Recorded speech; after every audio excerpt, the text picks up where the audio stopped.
ಪರಪ್ಪನ ಅಗ್ರಹಾರದಲ್ಲಿ ದರ್ಶನ್ ಪವಿತ್ರ ಗೌಡ ಸೇರಿ 7 ಜನ ಆರೋಪಿಗಳು ರೇಣುಕಾಸ್ವಾಮಿ ಹತ್ಯೆಯ ಪ್ರಕರಣದ ಆರೋಪಿಗಳು ಮುದ್ದೆ ಮುರಿತಾ ಇದ್ದಾರೆ. ಪರಪ್ಪನ ಅಗ್ರಹಾರದ ಜೈಲಿನ ಬಳಿ ಪೊಲೀಸರ ಭದ್ರತೆಯನ್ನು ಕೂಡ ಹೆಚ್ಚಿಸಲಾಗಿದೆ ಅನ್ನೋದು ಗೊತ್ತಾಗ್ತಾ ಇದೆ. ದರ್ಶನ್ ಅನ್ನ ನೋಡೋದಕ್ಕೆ ದಿನನಿತ್ಯ ಫ್ಯಾನ್ಸ್ ಕೂಡ ಬರ್ತಿದಾರಂತೆ ಜೈಲ್ ಕಡೆ.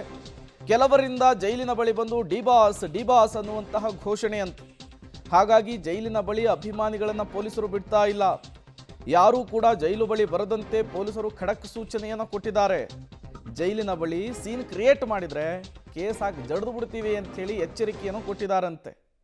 ಇನ್ನೂ ಕೂಡ ದರ್ಶನ್ ಅಭಿಮಾನಿಗಳಿಗೆ ಬುದ್ಧಿ ಬಂದಂತೆ ಕಾಣಿಸ್ತಾ ಇಲ್ಲ. ಹೀಗೆಲ್ಲ ಮಾಡಿನೇ ಇವತ್ತು ದರ್ಶನ್ನ ಈ ಸ್ಥಿತಿಗೆ ಅವರ ಅಭಿಮಾನಿಗಳು ಕೂಡ ಒಂದು ಲೆಕ್ಕದಲ್ಲಿ ಕಾರಣ. ಇವತ್ತು ದರ್ಶನ್ 2ನೇ ಬಾರಿಗೆ ರೇಣುಕಾಸ್ವಾಮಿ ಹತ್ಯೆಯ ಪ್ರಕರಣದಲ್ಲಿ ಪರಪ್ಪನ ಅಗ್ರಹಾರದ ಜೈಲು ಪಾಲಾಗಿದ್ದಾರೆ.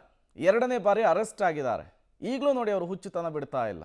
ಇವ್ರು ಹೋಗಿ ಭೇಟಿ ಆಗ್ತೀನಿ ಅಂದ ತಕ್ಷಣ ದರ್ಶನ್ ಬಂದ್ಬಿಟ್ಟು ಬನ್ನಿ ಅಂಥೇಳಿ ಕರ್ಕೊಂಡು ಸೆಲ್ಫಿ ಕ್ಲಿಕ್ ಮಾಡ್ಕೋತಾರಾ, ಆಟೋಗ್ರಾಫ್ ಹಾಕ್ತಾರಾ?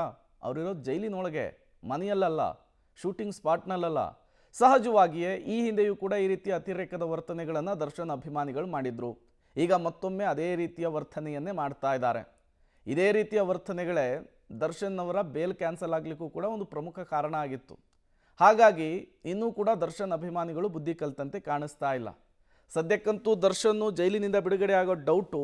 ದರ್ಶನ್ ಅವ್ರನ್ನ ನೋಡ್ತೀನಿ, ಅವ್ರ ಜೊತೆಗೆ ಆಟೋಗ್ರಾಫ್ ತೊಗೊತೀನಿ, ಡಿ ಬಾಸ್ ಅಂಥೇಳಿ ಘೋಷಣೆ ಕೂಗ್ತೀನಿ ಅನ್ನೋದೇನಾದರೂ ಇದ್ದರೆ ಅದನ್ನು ಕೆಲ ವರ್ಷಗಳ ಕಾಲ ಪೋಸ್ಟ್ಪೋನ್ ಮಾಡ್ಕೊಳ್ಳೋದು ಒಳಿತು ಅನಿಸುತ್ತೆ. ಯಾಕೆಂದರೆ ಸದ್ಯಕ್ಕಂತೂ ಅವರು ಜೈಲಿನಿಂದ ಹೊರಬರುವಂತಹ ಚಾನ್ಸಸ್ಸು ತುಂಬ ಕಡಿಮೆ ಇರುವಂಥದ್ದು. ಪೊಲೀಸರು ಕೂಡ ಯಾರ್ಯಾರು ಈ ರೀತಿ ಬಂದು ಸೀನ್ ಕ್ರಿಯೇಟ್ ಮಾಡ್ತಾ ಇದ್ರೋ ಅಂಥವರಿಗೆಲ್ಲ ಎಚ್ಚರಿಕೆಯನ್ನು ಕೊಟ್ಬಿಟ್ಟಿದ್ದಾರೆ.